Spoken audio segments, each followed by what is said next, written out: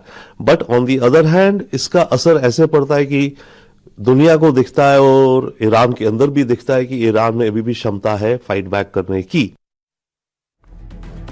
अब सोचिए, अमेरिका के लिए बहुत बड़ी बात है और दुनिया के लिए बड़ी बात है किसी का पायलट कहीं फंस जाए और उसे वो देश उठाकर ले जाए।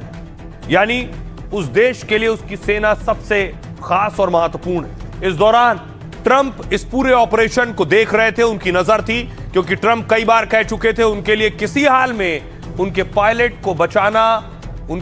को बचाना सबसे ज्यादा खास है। इसलिए ट्रंप ने पूरी ताकत लगा दी, बाकायदा CIA को लगा दिया गया और CIA ने इस ऑपरेशन को आगे बढ़ाया है। आइए आपको बताऊं कि इस ऑपरेशन में CIA ने क्या रोल प्ले किया है। CIA अमेरिका की खुफिया एजेंसी है। अमेरिकी रेस्क्यू ऑपरेशन में जितना योगदान सेना का है और वायुसेना को बचाने में उतना ही अहम रोल CIA का भी है। CIA अमेरिका की एक केंद्रीय खुफिया एजेंसी है, साथ ही जिसकी एक चाल ने ईरान को ऐसे जाल में फंसा दिया है जिसकी वजह से अमेरिका का ऑपरेशन रेस्क्यू आसान हो गया। कैसे मुमकिन हुआ? अमेरिका जब दूसरे वायु सैनिक को बचाने की प्लानिंग कर रही थी, इस ऑपरेशन को राष्ट्रपति ट्रंप भी बहुत नजदीक से देख रहे थे, तभी CIA ने एक अफवाह उड़ाई कि वायु सैनिक को बचा लिया है। यानी CIA ने कह दिया पायलट मत खोजो, हमने तो पहले ही उसे बचा लिया है। यह झूठी कहानी उसने इंटरनेट और खुफिया सोर्सेज और स्रोतों के जरिए फैलाई। मानवीय मदद से ईरान के अंदर जानबूझकर इसे फैलाया गया और कहा कि अमेरिकी बलों ने लापता वायु सैनिक को खोज लिया है और उसे जमीनी रास्ते से ईरान से बाहर भी निकालने वाले हैं। जबकि सच्चाई यह थी कि ध्यान भटकाने के लिए यह मिशन किया गया ताकि ईरान के लोग और वहां की फोर्स के अंदर एक भ्रम फैल सके। मकसद था ईरानी सैनिकों का ध्यान उस क्षेत्र से भटका दिया जाए जहां अमेरिकी सेना वाकई में अपने वायु सैनिक को खोज रही थी। इससे अमेरिका को अपने वायु सैनिक को खोजने में आसानी हुई। अमेरिकी खुफिया एजेंसी ऐसे सटीक ऑपरेशन के लिए ही जानी जाती है। CIA की मदद से ही अमेरिका इजराइल ने अली खमनेई को मारा था और अब अपने पायलट को बचाया। सुनिए जरा डिफेंस एक्सपर्ट यूके देवनाथ साहब क्या कह रहे हैं। अमेरिका ने ईरान को एक प्रपोजल दिया था कि चलो बातचीत का माहौल तैयार करते हैं, 48 घंटे के लिए युद्ध विराम करते हैं। लेकिन ईरान ने स्ट्रेट वे साफ साफ मना कर दिया कि युद्ध विराम अगर करना है तो परमानेंट युद्ध विराम डिक्लेयर करो और उसके बाद ही बातचीत होगी। क्योंकि ईरान को मालूम है कि अमेरिका हमेशा बातचीत करता है और उसके बाद अचानक युद्ध चालू कर देता है। अमेरिका अपने अस्त्र शस्त्रों को रीपोजिशनिंग के लिए करे। हो सकता है कि अमेरिका के पास मिसाइलें कम हो गई हैं, इजराइल के पास जो आयरन डोम है उसकी इंटरसेप्टर मिसाइलें खत्म हो गई हैं, लेजर गाइडेड बॉम्ब्स खत्म हो गए हैं। अमेरिका और इजराइल दुनिया भर से आर्म्स अम्यूनिशन जो उनके मेनलैंड अमेरिका में है या नेटो देशों में है उसको गल्फ में रीपोजिशनिंग के लिए करें और 48 घंटे के बाद फिर भयंकर हमला फिर से ईरान पर चालू कर दें। अब देखिए जरा, अब ये हमले और बढ़ने जा रहे हैं, जंग रुकने नहीं जा रही। देखिए अटैक हुआ, ऐसे नेताओं पर, ईरान में जो लीडर्स हैं उन पर अमेरिका का यह बड़ा हमला हुआ। ट्रंप ने खुद ट्वीट के जरिए इसकी जानकारी दी।